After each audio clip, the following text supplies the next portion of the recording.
இயேசு கிறிஸ்து என்ற விலையேற பெற்ற நாமத்தினாலே உங்கள் அனைவரையும் வாழ்த்தி வரவேற்கிறோம். இந்த நல்ல நாளில் கூடி பயணங்கள் என்ற நிகழ்ச்சிக்கு உங்கள் அன்போடு வரவேற்கிறோம். கர்த்தருக்காக உண்மையாய் உத்தமமாக அவர்களுக்கு கொடுக்கப்பட்ட இடத்தில் ஊழியம் செய்கிற தேவ மனிதர்களை உங்கள் இல்லத்திலையும் உள்ளத்திலையும் கொண்டு வருவதில் நாங்கள் கர்த்தருக்குள் மன மகிழ்ச்சி அடைகிறோம்.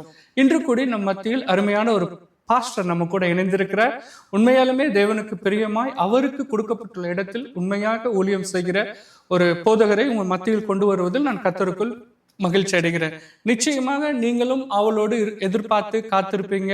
அவர் என்ன பேச போகிறார், அவர் வாயிலிருந்து தேவனுடைய வார்த்தை என்ன வரப்போகிறது, அவருடைய சாட்சி, அவருடைய ஊழிய சூழ்நிலைகள், அவர் என்ன மாதிரியான ஊழியங்களை செய்து கொண்டிருக்கிறார் என்பதை உங்களை போலவே நானும் அவளோடு காத்திருக்கிறேன். அவரை வாழ்த்தி வரவேற்போம். Pastor, praise Lord pastor. Praise லார்ட்யா. எப்படி இருக்கீங்க பாஸ்டர்? நல்லா இருக்கேன்யா. இந்த பயணங்கள் நிகழ்ச்சிக்கு உங்களை அன்போடு வரவேற்கிறோம் பாஸ்டர். இந்த நேரத்துல கூடி உங்களை குறித்து, உங்களுடைய பெயர், எந்த இடத்துல ஊழியம் செய்கிறீர்கள், எத்தனை வருட காலமாக ஊழியம் செய்கிறீர்கள் அப்படின்னு சொல்லிட்டு எங்களுடைய அன்பு நேயர்களுக்கு சொல்ல முடியுமா? கண்டிப்பாயா. இந்த நிகழ்ச்சியில் உங்களோடு கூட பேசுறதுல கலந்து கொள்வதில் எனக்கு மிக்க மகிழ்ச்சி. என்னுடைய பெயர் பாஸ்டர் விக்டர் ஜான்சன். நான் இப்போ பார்த்தீங்கன்னா நான் மெக்கானிக்கல் இன்ஜினியராக படிப்பை முடிச்சுட்டு ஸ்பிக் என்ற நிறுவனத்தில் மெக்கானிக்கல் டிபார்ட்மெண்ட்டில் பணிபுரிஞ்சிட்டு இருந்தேன். அப்படி பணிபுரியும் போதே நான் ஒரு பெயர் கிறிஸ்தவனான ஒரு வாழ்க்கை தான் வாழ்ந்துகிட்டு இருந்தேன். என்னுடைய பெற்றோர்கள் ஆசிரியர்களாக இருந்தாங்க. தாய் தகப்பன் எல்லாரும் ஆசிரியர்கள். என்னுடைய தாத்தா பாட்டி எல்லாருமே ஆசிரியர்கள். ஒரு 2-3 தலைமுறை கிறிஸ்தவனாக நான் இருந்தாலும் ஒரு உலக பிரகாரமான ஒரு மனுஷனாகவே நான் வாழ்ந்து வந்திருந்தேன். அப்படிதான் என் வாழ்க்கை இருந்துச்சு. திருமணம் முடிந்தது. எனக்கு திருமணம் முடிந்த உடனே ஒரு நல்ல ஆவிக்குரிய மனைவியை ஆண்டவர் எனக்கு கொடுத்தாரு. கர்த்தர் நல்லவர். ஆமா, அவங்க மூலமா தான் நான் ஆண்டவரை இன்னும் நம்ம தேடணும், இன்னும் நம்ம ரட்சிப்புக்குள்ள வரணும், இன்னும் ஆண்டவருக்காக எழும்பணும் என்கிற அந்த ஆவல், அந்த வாஞ்சை என்னுடைய மனைவி குடும்பத்தார், விசேஷமாக சொல்லணும்னா என்னுடைய மாமனார் மாமியார் அவங்கெல்லாம் எனக்காக ஜெபம் பண்ணாங்க. நிறைய ஜெபம் பண்ணாங்க. ஐயோ, இப்படி பேர் கிறிஸ்தவனா இருக்கிறாரு, இப்படி ஒரு வாழ்க்கை வாழ்ந்துட்டு இருக்கிறாரு, திருவிருந்து கூட எடுக்க மாட்டேன். ஓகே, மனைவி போய் எடுப்பாங்க, நான் ஓடி போயிடுவேன் இல்லத்துக்கு. அப்படிலாம் ஒரு வாழ்க்கை வாழறாரே அப்படின்னு ரொம்ப எனக்காக ஜெபிச்சா. அவதன் மூலமாக தான் நான் ஞானஸ்தானம் எடுத்து ஆண்டவரை நான் தேட ஆரம்பிச்சேன். திருமணத்துக்கு பிறகு அதுவரை கம்பெனியில வேலை செய்து கம்பெனியில சாதாரண ஒரு வாழ்க்கை. எத்தனை வருட காலமாக நீங்க ஊழிய பயணத்துல இருக்கிறீங்க? ஊழியத்துக்கு என்று பார்க்கும் பொழுது ஸ்பிக் நிறுவனத்துல வேலை செய்யும் பொழுதே அங்கே பிரேயர் குரூப் நடத்த ஆரம்பிப்பாங்க. ஒரு சகோதரர் நடப்பாங்க. அதுல கம்பல் பண்ணி கூப்பிடுவாங்க. அதுக்கும் போகாம நான் என்னென்ன காரணம் சொல்ல முடியுமோ சொல்லிட்டு தப்பித்து போக பார்ப்பேன். ஆனால் அதையும் விடாமல் என்ன கூப்பிட்டு கொண்டு போய் அதை ப்ரேயர் குரூப்பில் உட்கார வைப்போம். ஒரு 1/4 மணி நேரம் லஞ்ச் டைமில் அந்த ப்ரேயர் குரூப் நடக்கும். அதில் கிறிஸ்தவ குடும்பங்களுக்குள்ள கேரல் நாங்கள் வருஷத்துக்கு ஒரு தடவை போவோம். அப்படியான ஒரு ஆக்டிவிட்டியில் பிறகு வீட்டில் ஒரு சின்ன கீபோர்டை வைத்துட்டு ஏதாவது ஒரு பாடலை வாசித்து கொண்டிருப்பேன். அப்போ என்னுடைய திருச்சபை போதகர் வீட்டுக்கு வந்தார். இல்லத்துக்கு அவர் வந்து பார்த்துட்டு, கீபோர்ட்லாம் வாசிப்பீங்களா அப்படின்னு பார்த்துட்டு போயிட்டார். ஒரு நாள் என்ன ஆச்சு, சர்ச்சில் ஏற்கனவே கீபோர்டு வாசிச்சுட்டு இருந்த சகோதரனுக்கும் போதகருக்கும் பிரச்சனை ஆகி அவர் வெளியே போயிட்டு என்னை கொண்டு போய் அந்த இடத்துல உட்கார வைத்தாங்க. இப்படிதான் என்னுடைய ஊழியம் இசைக்கருவி வாசிக்கிற ஒரு ஊழியமாக ஆரம்பிக்கப்பட்டது. நான் கேட்குறேன், எத்தனை வருஷமா நீங்க ஊழியம் பண்ணிட்டீங்க? அது மட்டும் ஓகே. முழு நேர ஊழியத்துக்காக நான் வந்தது என்று பார்த்தீங்கன்னா ஒரு 2014ஆம் வருஷம் முழு நேர ஊழியத்துக்கு ஒப்பு கொடுத்து நான் வந்தேன். ஓகே. 2014 இந்த நேரம் வரை ஊழியத்தை முழு நேரமாக செய்ய பாராட்டியிருக்கிறேன். கர்த்தர் நல்ல ஒரு பாஸ்டர். நீங்க திருமணம் ஆன பிறகுதான் நீங்க ரட்சிப்பின் வாழ்க்கையை நீங்க அனுபவித்தீங்க. அந்த வாழ்க்கை எப்படி இருந்தது? ரொம்ப சந்தோஷமா ஆசீர்வாதமா இருந்தது. ஏன்னா இப்போ இல்லாத ஒரு சமாதானம் இருந்தது. உலக பிரகாரமான ஒரு வாழ்க்கை, நண்பர்களோடு போவது, சினிமாக்களுக்கு போவது, அப்படியான ஒரு வாழ்க்கைலாம் இருந்துட்டு ஆண்டவரை தேடணும், ஆண்டவரை இன்னும் அறிஞ்சிக்கணும், இன்னும் வேதத்தை வாசிக்கணும், இன்னும் ஆண்டவருக்காக நம்ம ஓடணும் என்ற அந்த எண்ணங்கள் நமக்குள்ள அதிகமாக வர ஆரம்பிச்சு. அதை கத்த நல்ல ஒரு பாஸ்டர். உண்மையாலுமே இந்த நீங்கள் சொன்னது அந்த ரட்சிப்பின் அனுபவம், அது இன்னும் ஊழியம் பண்ணணும், இன்னும் தேவனை அறிந்து கொள்ளணும்னு சொல்றது உண்மையாலுமே பார்த்துட்டு இருக்கிற மக்களுக்கு பிரயோஜனமா இருக்கும்னு நான் நம்புறேன். இந்த ரட்சிக்கப்பட்ட உடனே உங்க மனைவி மூலியமாக உங்களுக்கு ரட்சிப்பின் பாதை ஆண்டவர் காட்டி நீங்க அதுக்கப்புறம் நீங்க ரட்சிக்கப்பட்டு ஜெபத்தின் மூலியமா ரட்சிக்கப்பட்டு நடந்தீங்க. இந்த சூழ்நிலையில உங்களுடைய குடும்பம் எப்படி ஒரு மகிழ்ச்சி அடைஞ்சாங்க? அவங்களுக்கு ஒரு பெரிய வித்தியாசத்தை பார்த்தாங்க என் வாழ்க்கையில. ஆண்டவருடைய காரியம் இப்போ அதிகமாக ஓட ஆரம்பிக்கிறானே. ஞாயிற்றுக்கிழமை காலையில ஆலயத்துக்கு போவேன், மாலையில் நடக்கிற ஆராதனைக்கு போவேன், சனிக்கிழமை நடக்கிற பாடல் பயிற்சிக்கு ஓடுவேன், வீட்டு ஜெப கூட்டங்கள் ஏதாவது இருந்தாலும் அதில் போய் கலந்து கொள்வேன், வேதப்பாட வகுப்பு சபையில் வைப்பாங்க, அதுக்கு ஆர்வமாக போய் இதெல்லாம் பார்த்தோன்னே தாய் தகப்பன் சகோதரன் மற்றவங்களுக்கெல்லாம் என்ன ஆயிடுச்சு இவனுக்கு, புதுசா புதிய ஜான்சன் உருவாயிட்டாரா? இது மாதிரிலாம் நம்ம பார்த்ததே இல்லையே பார்த்தது இல்லை. அப்படின்னு ரொம்ப வித்தியாசத்தை அவங்க எல்லாம் பார்க்க ஆரம்பிச்சாங்க. பார்த்தேன். ஓகே. இப்போ அந்த நேரத்துல உங்களுக்காக ஜெபித்த உங்கள் துணைவியாருடைய எண்ணங்கள் எப்படி இருந்தது? அவங்க ரொம்ப மிகவும் மகிழ்ச்சியா இருந்தாங்க. மகிழ்ச்சியா இருந்தது. என்னோட கூட வந்து திருவிருந்து அவங்களோட கூட சேர்ந்து எடுத்ததே பெரிய மகிழ்ச்சி. பெரிய அது மகிழ்ச்சி. ஒரு பெரிய குறையா இருந்தது அவங்களுக்கு. இப்போ இதெல்லாம் என் கணவர் என்னோட கூட வந்து திருவிருந்து எடுக்கிறாரு, ஆண்டவருக்காக தசம பாகம் வைக்கணுன்றதையும் ரொம்ப ஸ்ட்ரெஸ் பண்ணாங்க என் மனைவி. அதுவரை தசம பாகம் ஆண்டவருக்கு கொடுக்கணும், நம்ம சம்பளத்தில் கொண்டு போய் முதல் பகுதியை ஆண்டவருக்கு தரணும், அந்த எண்ணங்கள்லாம் இல்லாமல் அதை ஸ்ட்ரெஸ் பண்ணாங்க. அதை கொடுக்க ஆரம்பித்தோன்னு ஆண்டவர் பொருளாதார ஆசீர்வாதங்களை அளவில்லாமல் ஆஸ்வதிக்க ஆரம்பிச்சார். கொடுத்தாரு. ரெண்டாவது காரியம், வீட்டுக்கு ஊழியக்காரர்கள் வரும்போது அவர்களை கனப்படுத்துவதற்கு என் மனைவி ரொம்ப விருப்பப்படுவாங்க. வந்த போதகர ஊழியரோ முதல்லாம் அப்படி இருக்க மாட்டார். ரட்சிக்கப்பட முன்பாக ஆண்டவருக்கு காணிக்கை கொடுக்கறது, ஊழியர்களை கனப்படுத்துவது, இதெல்லாம் செய்ய ஆரம்பிச்சோன்னே எங்கள் வாழ்க்கை ஆண்டவர் ஆசீர்வதித்தார். கர்த்தர் நல்லவர். உங்களுக்கு எத்தனை பிள்ளைகள் பாஸ்டர்? எனக்கு 2 பெண் பிள்ளைகள். என்ன பண்ணிட்டு இருக்காங்க இப்ப தற்சமயம்? இப்போ தற்சமயம் 2 பெண் பிள்ளையும் திருமணம் முடித்து முதல் மகளுக்கு 2 குழந்தைகள் இருக்கிறாங்க. எல்லாம் ஐடியில் பெரிய பெரிய லெவலில் இருக்கிறாங்க. அது கர்த்தருடைய ஆசீர்வாதங்கள். ரெண்டாவதும் அந்த பெண் பிள்ளைக்கும் ஒரு பெண் பிள்ளை இருக்கிறா. அவர்களும் எல்லாம் ஐடி ஃபீல்டில் பெரிய பதவிகளில் மகிழ்ச்சியாய் கர்த்தருக்கு சாட்சியாக இருக்கிறாங்க. ஆமென். கர்த்தர் நல்ல ஒரு பாஸ்டர். இப்போ இந்த நேரத்தில் உங்களுடைய ஊழியத்தை பற்றி நீங்க சொல்ல முடியுமா பாஸ்டர்? என்ன மாதிரியான ஊழியம், எந்த இடத்துல நீங்க பண்ணிட்டு இருக்கீங்க அப்படின்னு சொல்லி? என்ன இப்பொழுது தற்சமயம் கொளப்பாக்கம், போரூர் பக்கத்தில் இருக்கிற கொளப்பாக்கத்தில் ஜெயகிறிஸ்து தேவாலயம் என்று ஒரு சபையை நிறுவி ஊழியங்களை செய்ய ஆரம்பித்திருக்கிறோம் ஆண்டவருடைய கிருபையினால. கர்த்தர் நல்லவர். என்ன மாதிரியான ஊழியங்கள் உங்க சபையில இப்ப நடந்துட்டு இருக்கு? எங்களுடைய சபையில நீங்க பாத்தீங்கன்னா வருஷத்துக்கு ஒரு முறை இலவசமா மருத்துவ முகாம் நடத்துறோம். அது அந்த பகுதியில் உள்ள மக்களுக்கு பெருத்த ஆசீர்வாதம். இதுவரை பார்த்தீங்கன்னா ஒரு 10 பேருக்கு கேட்ராக்ட் ஆப்ரேஷன், கண் பார்வை சரியில்லாதவங்களுக்கு இயேசுவின் அன்பை சொல்லி ஆண்டவர் உங்களை ஆசீர்வதிக்கிறேன்னு சொல்லி இலவசமாக, அது ஒரு 25,000 30,000 ஆகக்கூடிய அந்த ஆப்ரேஷன்களை இலவசமாக பண்ணி கண்ணாடிகளும் இலவசமாக வழங்கிக்கிறோம். அநேகர் ஆஸ்வதி. அது மாத்திரம் இல்லாமல் சபை மக்களை ஆண்டவருக்கு கொடுக்கறது மாத்திரமல்ல, ஏழை எளியவர்களுக்கும் கொடுக்கணுன்றத நிறைய நம்ம போதிக்கிறோம். அதன்படி என்ன செய்கிறோன்னா 6 மாதத்துக்கு ஒரு தடவை சபையில் உள்ள ஜனங்களை அவர்கள் உபயோகப்படுத்தி நல்ல நிலைமையில் இப்பொழுது உபயோகம் இல்லாத துணிகள் அப்படிலாம் இருக்கும், அது வெளியே போட்டு வச்சுருப்பாங்க, அதெல்லாம் நீங்கள் கொண்டு வாங்க. அதெல்லாம் கொண்டு வந்து அனாதை ஆசிரமில் நம்ம எடுத்து போய் கொடுக்குறோம். மலைகளுக்கு அனுப்புகிறோம். வருஷத்துக்கு 2 முறை அதை பண்ணுறோம். 6 மாதத்துக்கு ஒரு தடவை ஜூன் மாதம் வரை இருக்கிற துணி கலெக்ட் பண்ணுறோம். அதே போல் கிறிஸ்மஸ் டைம்லையும் கலெக்ட் பண்ணி அதையும் அனுப்புகிறோம். அப்படிப்பட்ட ஊழியங்கள் செய்கிறோம். கிராம ஊழியங்கள் செய்கிறோம். சபை இல்லாத இடங்கள்ல, ஏற்கனவே சபை இருக்கிற இடங்கள்ல இல்லாத இடங்கள்ல தேடி அங்கே போய் கிராம ஊழியங்களை செய்கிறோம். அது மாத்திரம் இல்லாமல் இந்த அப்படி செய்யும் பொழுது செங்கல் சூளைகள் அப்படிப்பட்ட ஏரியா எல்லாமே போய் கூட குறுக்கிறதுக்கு மன்னிக்கணும். ஃபர்ஸ்ட் உங்களை நான் அப்படித்தான் பார்த்தேன். ஒரு செங்கல் சூளையில ஒரு குழந்தைய கொண்டு போய் நம்ம வேலூர் மாவட்டம் பள்ளிக்கொண்டால ஒரு குழந்தைய கொண்டு போய் சேர்த்த புகைப்படம் மூலியமா தான் நீங்க எனக்கு அறிமுகம் ஆனீங்க. அந்த அனுபவம் எப்படி இருந்துச்சு பாஸ்டர்? அந்த இந்த திக்கற்றவர்கள், விதவைகள், கைவிடப்பட்ட பார்க்கும்போது அந்த இயேசு கிறிஸ்துவின் மனது இருக்கும். ஏன்னா என் வயதத்தில் ஆண்டவர் சொல்றாரு, ஆசீர்வதிக்கப்பட்டவர்களே நீங்கள் உள்ளே வாங்கன்றாரு. யாரும் ஆசீர்வதிக்கப்பட்டவங்களேன்னு கேட்குறாரு. எப்படி அப்படின்னு நம்ம பார்த்தா, நான் பசியாக இருந்தேன், எனக்கு ஆகாரம் கொடுத்தீங்க, நான் தாகமாக இருந்தேன், என் தாகத்தை தீர்த்தீங்க. அது ரொம்ப ஆண்டவர் விரும்புகிறார்.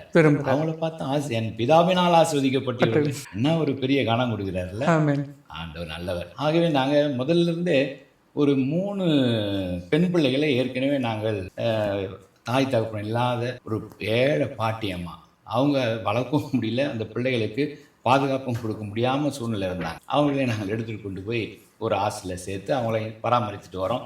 இப்போ அந்த பிள்ளைகள் வளர்ந்து 8th 10th அந்த 3 பெண் பிள்ளைகள் அப்படி இப்போ வர ஆரம்பிச்சிட்டாங்க. நாங்கள் பொருத்தனை பண்ணியிருக்கிறோம். கர்த்தர் வருகை தாமதிக்குமானால் அந்த பிள்ளைகளுக்கு திருமணம் செய்து அந்த பிள்ளைகளை வாழ்க்கையில் நல்ல நிலைமையில நம்ம வைக்க வேண்டும். படிப்பு கொடுக்குறோம், அடுத்து அதையும் செய்யணும் அப்படின்ற நோக்கம். அதே போலவே இந்த செங்கல் சூளைக்கு நாங்கள் போகும் பொழுது அந்த செங்கல் சூளையில் வேலை செய்கிறவர்களுடைய அந்த பிள்ளைகளுக்கு படிப்பு கிடையாது, சரியான ஆகாரம் கிடையாது.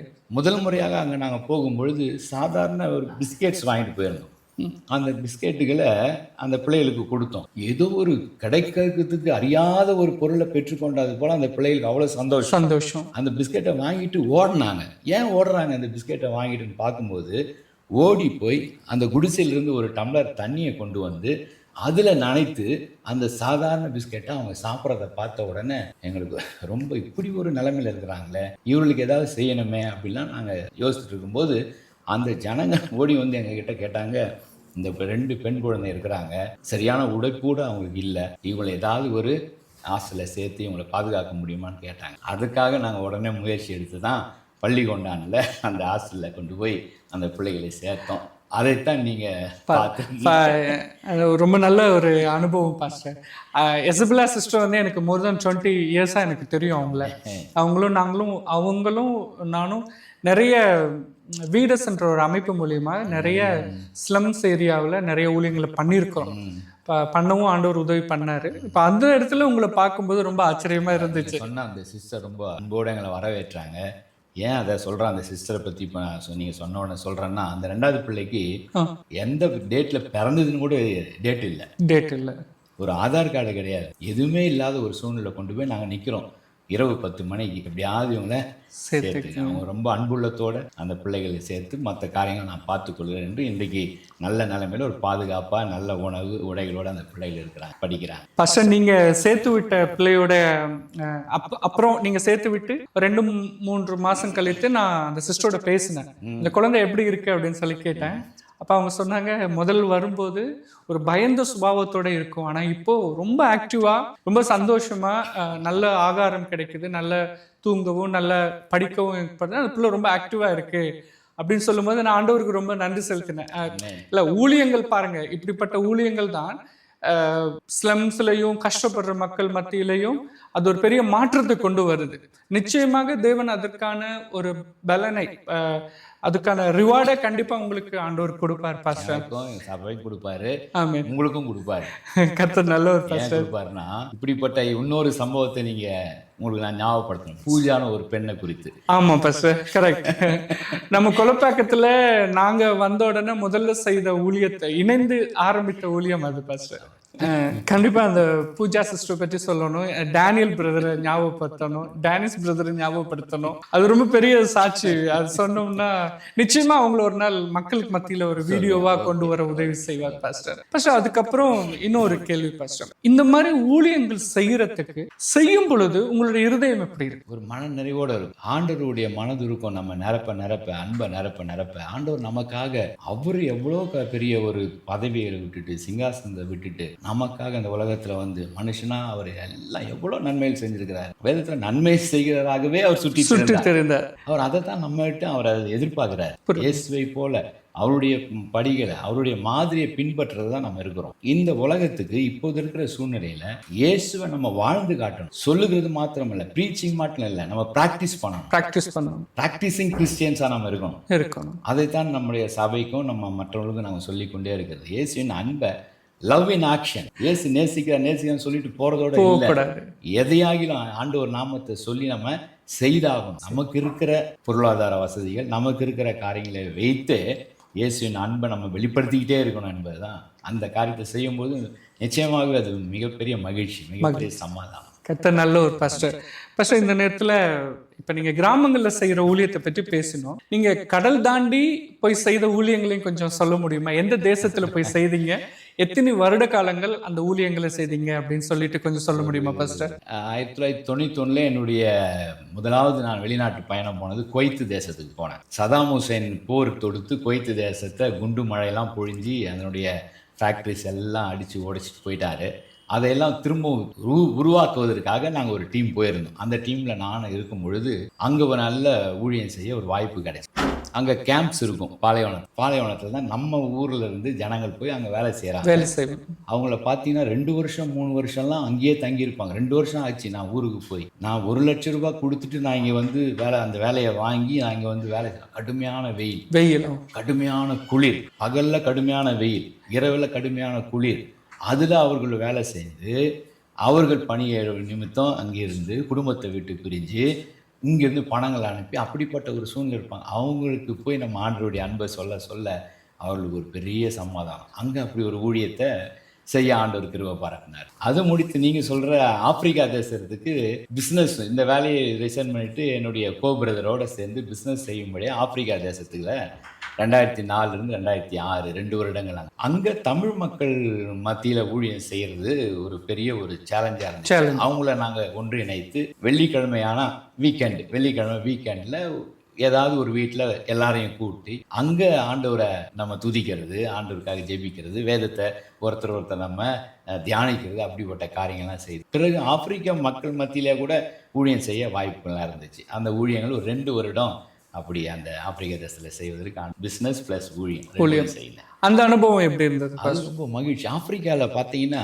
அந்த சபைகள், ஆப்பிரிக்காவுடைய சபைகள் நான் போய் அட்டன் பண்ணும்போது பார்த்துருக்குறேன். நம்ம சபைகளில் நம்ம ஒரு நல்ல வார்த்தையை பேசினோம்னா ஒரு அலையிலே சொல்லுங்க, ஒரு ஆமேன்னு சொல்லி நம்ம சொல்லணும், நம்ம சொல்ல வைக்கணும், இல்லைன்னா சொல்ல மாட்டாங்க. ஆப்பிரிக்கா தேசத்தில் போதகர்கிட்ட ஒரு வார்த்தை, ஒரு வாக்கு தத்துவம் அப்படி வந்த உடனே பார்க்கணும், அப்படியே சபை எழும்பும், ஹல்லேலூயா பிரைஸ் தி லார்ட் அப்படின்னு. அது ஒரு பெரிய சந்தோஷம். அதே போல் பாட்டு வர்ஷிப் வேலையில ஒருவர் கூட சும்மா இருக்குமா இல்ல, நடனத்தோடு. அது உண்மையில பார்த்தீங்கன்னா அவங்க தாவீதோடைய வம்சத்தில் வந்திருப்பாங்கன்னு எனக்கு தெரியல.